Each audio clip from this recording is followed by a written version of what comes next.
jeudi, ces chèques seront utilisables au supermarché. Alors une période de confinement qui donne lieu à de nombreuses initiatives solidaires, on le voit depuis plus d'un mois. Nouvel exemple ce soir à Saint-Nazaire, où des chefs restaurateurs, parfois étoilés, cuisinent désormais pour les sans-abri. Charles Guyard.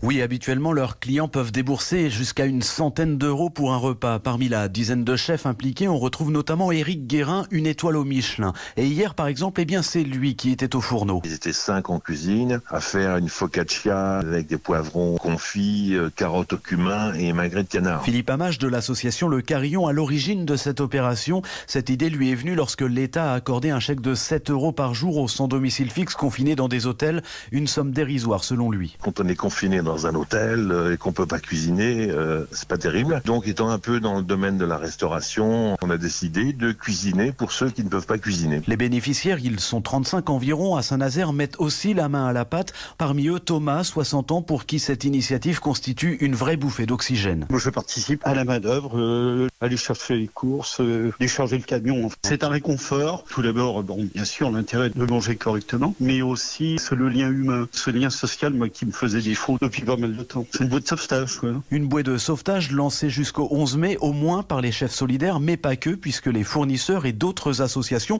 sont